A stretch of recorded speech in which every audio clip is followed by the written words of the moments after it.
अमित शाह जो चाणक्य कहे जाते हैं राजनीति के, कहते हैं ना बंदरों के हाथ में उस तरह थमाओगे तो अपना ही गला काटेंगे, तो गला काट लिया। ऐसा ही कुछ गला यूपी में काटेंगे।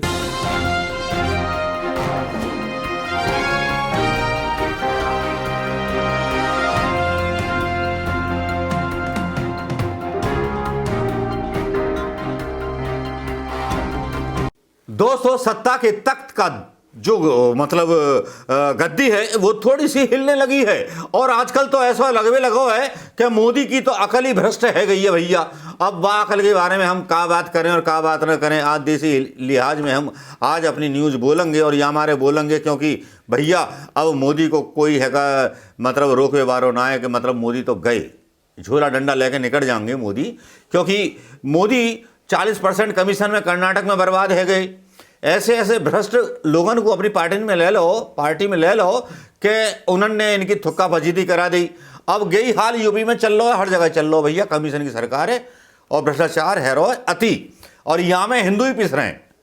भले ही सोशल मीडिया पे के मतलब चला रहे हों वीडियो के ठाकुर लोग जो है कट्टा वट्टा लेके घूम रहे हैं और ये लेके घूम रहे हैं, वहाँ पे सवाल उठा रहे हों, वहाँ का कोई मतलब बन तो ना है। लेकिन कर्नाटक में जो देख रहे हैं हिसाब किताब भैया समझ में ना आ रही। आज़ाद हिंद वाले जो भैया हैं इनकी बात सुन लो। जी हाँ, मैं मनोज कुमार शर्मा, आज़ाद हिंद आवाज़ न्यूज़ के लिए आपके बीच में कर्नाटक के इलेक्शन के बीच से वो खबर लेके जहाँ पर प्रधानमंत्री मोदी इतने डरे हुए हैं कि कर्नाटक इलेक्शन में जो है आपसी लड़ाई मतलब आईवाईसी और एक असम की आईवाईसी की अधिकारी की लड़ाई को इन्होंने मुद्दा बना लिया, और श्रीनाथ बीबी को गिरफ्तारी के वारंट जारी करा दिए गए असम पुलिस के द्वारा, हेमंत बिस्वा शर्मा के द्वारा। लेकिन यहां तो बात ही कुछ और है, यहां रवानी कुछ और है भाई बहनों, और ये रवानी कुछ ऐसी है जो मोदी जी का जो है मॉरल डाउन कर रही है। कुछ इस तरह से मॉरल डाउन कर रही है कि बीजेपी का गढ़ माने जाने वाले कर्नाटक के विजयपुरा का ये अद्भुत नजारा है। सुप्रिया श्रीनेत लिखती हैं ट्विटर पर, आज गुरु बासवन्ना जयंती के दिन श्री राहुल गांधी के समर्थन में अपार जनसमूह दिल को छू जाने वाला है। यह वह जनता है जो भ्रष्ट 40% कमीशन सरकार को हरा करके कांग्रेस को जिताने के लिए जो है पूरी तरह से तत्पर है। बीजेपी के पास कोई नैरेटिव नहीं है, किसी वर्ग विशेष के नाम पर जीते उन्हीं की अवहेलना की है, जिससे लोग काफ़ी आहत है। जबकि कांग्रेस की समृद्धि और विकास के लिए एक नई आधारशिला के साथ एकजुट हैं। भारतीय जनता पार्टी के अमित शाह ने जिस तरह से लोकल ब्रांड नंदिनी की बेइज्जती की, अमूल को लेकर आने की कोशिश की और एक इंटर स्टेट चुनाव बना दिया। अमित शाह जो चाणक्य कहे जाते हैं राजनीति के, कहते हैं ना बंदरों के हाथ में उस तरह थमाओगे तो अपना ही गला काटेंगे, तो गला काट लिया। ऐसा ही कुछ गला यूपी में काटेंगे, क्योंकि यूपी में अंधभक्त बहुत हैं जिनको मतलब भूखे मरने से डर नहीं लगता, मुसलमानों से डर लगता है। मुसलमानों की 2-3 बिल्डिंगें बुलडोज हो जाएं, वो भूखे सो जाएंगे दारू पी करके, भीख मांग लाएंगे, और राशन तो फ्री मिलता ही है भाई हैं। यूपी को तो गई है काम। चले जाओ यूपी में, पत्रकारों बोल रहा हूं, अंजना ओम कश्यप बोल रहा हूं, यूपी के ठेकन पे चले जाओ। हिंदू लौड़ा जो है, छोरा जो है, दारू पीत फिरते हैं जवान। शायद ये बात पता ना होगी तुम्हें, पता क्यों चलेगी? बैठी रहो, हिंदुओं को कितना भला कर दो, अतिक मर गो, वाह बहुत बढ़िया बात है कि पाकिस्तान को काम है। पूंछ में लोग मर गए, पाकिस्तान पर सवाल उठाने का मौका मिल गया, लेकिन मरवाए किसने? कोई तो होगा। लेकिन चलिए यार, हम कर्नाटक की बात कर रहे हैं, कर्नाटक की बात ही करेंगे, कर्नाटक के बारे में सवाल जवाब करेंगे, क्योंकि कर्नाटक में जो है बीजेपी का कमल जो है मुरझाने वाला है, और यहां बहुत कर्री वाली जीत होने वाली, जैसा कि सुप्रिया श्रीनेत का मतलब जो बयान था और जिसमें इस तरह से भीड़ उमड़ रही है, वो वाकई में काबिल तारीफ है। सुप्रिया श्रीनेत का पहले बयान सुनिए और उसके बाद बयान सुनिए राहुल गांधी का। जी हां, सुप्रिया श्रीनेत क्या दावा कर रही हैं अपने इस वीडियो में, पहले ये सुन लीजिए। नमस्कार। कर्नाटक के विधान सौदा से, कर्नाटक की विधानसभा से, राजधानी बेंगलोर से आपको चुनावी जमीन की हकीकत बतानी है, और ऐसा लगता है कि भारतीय जनता पार्टी की नाक के नीचे जमीन पूरी तरह से खिसकती जा रही है, और सर्वे आफ्टर सर्वे ये बता रहा है कि कांग्रेस पूर्ण बहुमत से सरकार बनाएगी और लोगों की अपेक्षाओं को, उनकी आकांक्षाओं को पूरा करेगी। आज हर सर्वे बता रहा है कि भारतीय जनता पार्टी की 40% कमीशनखोरी की सरकार, जिसके सामने 40 से ज्यादा बागी खड़े हैं, वो 40 पर सिमटती हुई नजर आ रही है, क्योंकि लोगों ने मन बना लिया है कि अब इस तरह का भ्रष्टाचार, इस तरह की नफरत, लोगों के साथ जो धोखा हुआ है वो अब नहीं चल सकता है। जनता भ्रष्टाचार से परेशान है, जनता महंगाई से जूझ रही है, जनता बेरोजगारी से परेशान है, और ऐसे में जनता एक ऐसी सरकार चाहती है जो उनकी बातें सुने, उनकी अपेक्षाओं के बारे में बात करे, उनकी जो दिक्कतें हैं उनका समाधान करे। और इसीलिए जरूरी है कि कांग्रेस की सरकार बने, और सर्वे आफ्टर सर्वे ये दिखा रहा है। ये विधान सौदा है, और यहाँ पर सत्तारूढ़ दल जो काबिज है भारतीय जनता पार्टी, जो चोरी से इन्होंने सरकार बनाई थी, वो कहीं ये भूल गया कि लोकतंत्र में मताधिकार का सम्मान करना जरूरी है, और इसीलिए लोग अब उनको सबक सिखाएंगे। लोकतंत्र में लोगों से ऊपर ज्यादा कुछ होता नहीं है। कांग्रेस ने ऐसे तमाम वादे किए हैं जिनको हम पूरा करेंगे। एक ऐसी सरकार बनाएंगे जो लोगों की प्रगति की बात करेगी, लोगों की बेहतरी की बात करेगी, लोगों के सम्मान की बात करेगी, बेरोजगारी को खत्म करने की बात करेगी, महंगाई पर नियंत्रण की बात करेगी। और ऐसा कुछ जब हम करेंगे तो लोग हमें जरूर आशीर्वाद देंगे, और सारे सर्वे हर ओर से यही बता रहे हैं। आपको आगे भी चुनाव की हकीकत जमीन से बताते रहेंगे। अभी के लिए इस विधान सौदा में इस वादे से जाते हैं कि जो नई कांग्रेस की सरकार बनेगी वो ट्रांसपेरेंट, प्रगतिशील और प्रोग्रेसिव कर्नाटक की फिर से नींव रखेगी। उसके बाद राहुल गांधी का बयान आता है, कर्नाटक के लिए प्लान आता है। हम बसवन्ना जी की सोच पर वादे किए हैं। गृह लक्ष्मी हर महिला को 2000 रुपए हर महीने, गृह ज्योति हर माह को 200 यूनिट बिजली फ्री, अन्न भाग्य हर परिवार को 10 किलो चावल फ्री, युवा निधि हर माह ग्रेजुएट को 3000, डिप्लोमा होल्डर को 1500 रुपए हम देंगे।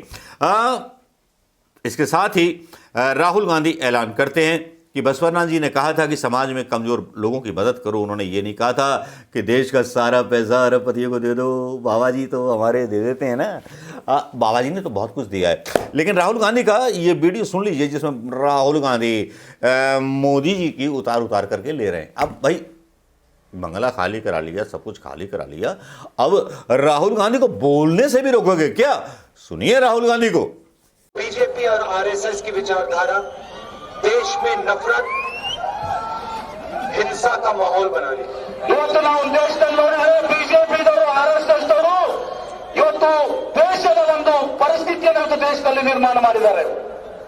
प्रधानमंत्री जी और बीजेपी के नेता बसवा जी की बात करते हैं, मगर फिर बसवा जी ने जो कहा था वो नहीं करते हैं।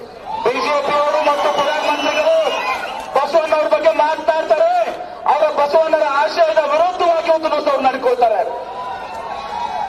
बसवरा जी ने कहा था कि समाज में जो कमजोर लोग हैं उनकी मदद करनी चाहिए। ಬಸವಣ್ಣವರು ಹೇಳಿದ್ರು, ಇವತ್ತು ಏನು ಸಮಾಜದಲ್ಲಿ ಇವತ್ತು ನಿರ್ಗತಿಕರಿದ್ದಾರೆ, ಇವತ್ತು ಆ ಜನಕರಿಗೆ ಇವತ್ತು ಸಹ ನಾವು ಶಕ್ತಿಯನ್ನು ತುಂಬಬೇಕಾಗ್ತದೆ। बसवरा जी ने ये नहीं कहा था कि अरबपतियों की मदद करो। ಬಸವಣ್ಣವರು ಇದನ್ನ ಹೇಳಿಲ್ಲ, ಇವತ್ತು ದೊಡ್ಡ ದೊಡ್ಡ ಕಾರ್ಖಾನೆಗಳ ಮಾಲೀಕರನ್ನ ತಂದು ಸಹಾಯ ಮಾಡಿ ಅಂತ। बसवरा जी ने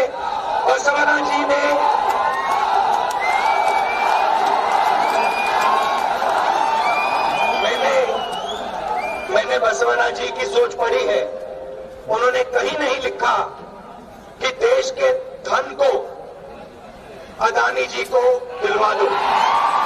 ಬಸವಣ್ಣವರ ತತ್ವಗಳನ್ನು ಅಭ್ಯಸಿಸಿದ್ರೆ ಅವರು ಎಲ್ಲಿಯೂ ಕೂಡ ಹೇಳಿಲ್ಲ ಅದಾನಿಯವರ ಒಂದು ಸ್ಥಿತಿಗೆ ನೀವು ಸಹಾಯ ಮಾಡಿ ಅವರಿಗೆ ಬೆಂಬಲ ಕೂಡ। पार्लियामेंट हाउस में मैंने भाषण किया, मैंने प्रधानमंत्री से पूछा आपका अदानी जी से रिश्ता क्या है। पार्लियामेंट ನಲ್ಲಿ ನಾನು ಭಾಷಣ ಮಾಡಿದೆ, ನಾನು ಪ್ರಧಾನಮಂತ್ರಿಗೆ ಪ್ರಶ್ನೆ ಮಾಡಿದೆ, ನಿಮ್ಮ ಮತ್ತು ಅದಾನಿಯ ಸಂಬಂಧ ಏನಿದೆ ಅಂತ ಹೇಳುವುದು ಪ್ರಶ್ನೆ ಮಾಡಿದೆ। देश का पूरा धन अदानी जी को दिया जा रहा है, पोर्ट्स दिए जा रहे हैं, एयरपोर्ट दिए जा रहे हैं, आपका रिश्ता क्या है? ದೇಶದಿದ್ರೆ ನಿಮ್ಮ ಮತ್ತು ಅದಾನಿಯ ಏನು ಸಂಬಂಧ ಇದೆ ಅಂತ ಕೇಳಿದ್ದೀನಿ। LIC का पैसा अदानी जी को दिया जा रहा है, क्यों दिया जा रहा है? LIC ಹಣವನ್ನ ಅದಾನಿ ಅವರಿಗೆ ಕೊಡ್ತಾ ಇದ್ದಾರೆ, ಯಾಕೆ ಕೊಡಲಾಗ್ತಾ ಇದೆ ಅಂತ ಕೇಳಿದೆ ನಾವು। पहले पार्लियामेंट में मेरा माइक ऑफ कर दिया। ಮೊದಲು ಪಾರ್ಲಿಮೆಂಟ್ ನಲ್ಲಿ ನಾನು ಮಾತಾಡುವಂತ ಮೈಕ್ ಅನ್ನ ಬಂದ್ बंद ಮಾಡಿದ್ರು ಆಫ್ ಮಾಡಿದ್ರು ಒಂದು ದಿವಸ मगर उससे बात नहीं बनी। ಅದರಿಂದ ಒಂದು ದಿವಸ ಅದು ನಿಲ್ಲಲಿಲ್ಲ ಒಂದು ದಿವಸ मेरे भाषण को मिटा दिया पार्लियामेंट के रिकॉर्ड से। ನನ್ನ ಭಾಷಣವನ್ನ ಪಾರ್ಲಿಮೆಂಟ್ ನ ಇದರಲ್ಲಿ ತೆಗೆದು ಹಾಕಿದ್ರು ಒಂದು ದಿವಸ ಮಾತನಾಡಿದಂತ ರೆಕಾರ್ಡ್ ತೆಗೆದು और ಹಾಕಿದ್ರು फिर अंत में मुझे लोकसभा से निकाल दिया। ಮತ್ತು ಕಟ್ಟಿಗಳಿಗೆ ನನಗೆ ಲೋಕಸಭೆಯಿಂದ ಕೂಡ ತೆಗೆದು ಹಾಕಿದ್ರು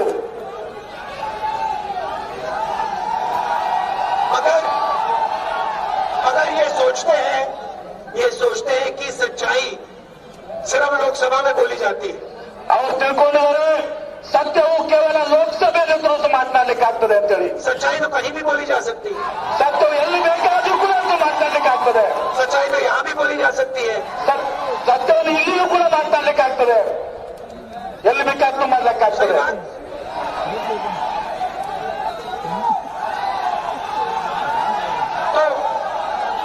तो मसाला जी ने कहा क्या था, मैं आपको बताता हूँ। उन्होंने कहा था कि जो कमजोर लोग हैं सरकार को उनके लिए काम करना चाहिए। ಬಸವಣ್ಣವರು ಹೇಳಿದ್ರು ಇವತ್ತು ಏನು ದುರ್ಬಲರಿದ ಜನಾಂಗ ಇದೆ ಆ ದುರ್ಬಲ ಜನಾಂಗಕ್ಕೆ ಸಲುವಾಗಿ ನೀವು ಕೆಲಸ ಮಾಡಬೇಕು ಅಂತ ಹೇಳಿದ್ರು और हर व्यक्ति को बड़ा से बड़ा सपना देखने का हक है। ಎಲ್ಲರಿಗೂ ಕೂಡ ಇವತ್ತು ಒಂದು ಕನಸನ್ನ ಕಾಣಲಿಕ್ಕೆ ಒಂದು ದಿವಸ ಅವಕಾಶ ಇದೆ ಒಂದು ದಿವಸ ಒಂದು ಭವಿಷ್ಯದ ಒಂದು ಕನಸನ್ನು ಕಾಣಲಿಕ್ಕೆ अगर ಹಕ್ಕಿದೆ किसान का बेटा हवाई जहाज चलाना सीखना चाहता है या बिजनेस में जाना चाहता है, अगर मजदूर का बेटा इंजीनियर बनना चाहता है तो उनको भी मौका मिलना चाहिए। ಇವತ್ತು ರೈತರ ಮಗ ಏರೋಪ್ಲೇನ್ ಅನ್ನ ನಡೆಸಬೇಕಂದ್ರೆ ಕೂಡ ಸಹ ಅವರಿಗೆ ಹಕ್ಕಿದೆ ಅದೇ ರೀತಿ ಇವತ್ತು ಕೂಲಿ ಕಾರ್ಮಿಕರ ಮಗ ಇವತ್ತು ಇಂಜಿನಿಯರ್ ಆಗಬೇಕು ये जज्बा जो जलाल था कर्नाटक में वाकई कमाल था और यहाँ राहुल गांधी का धमाल तो वाकई धमाल था। अब कर्नाटक में जिस तरह से डाउनग्रेडिंग हुई है और आज सुनने में तो ये आया है सोशल मीडिया पर कि एकनाथ शिंदे की शिवसेना के सदस्यों को भारतीय जनता पार्टी के कार्यकर्ताओं ने महाराष्ट्र में बहुत बुरी तरह से ठोका है। यारो कभी एक कभी गम, बस यही चलता रहता है। लेकिन कर्नाटक चुनाव में जिस तरह ये एक माहौल बना है, जो माहौल कभी भाजपा का बनता था, आज मोदी जी के गाल को थपड़ी आने वाला है भाई। नमस्कार, जय हिंद दोस्तों।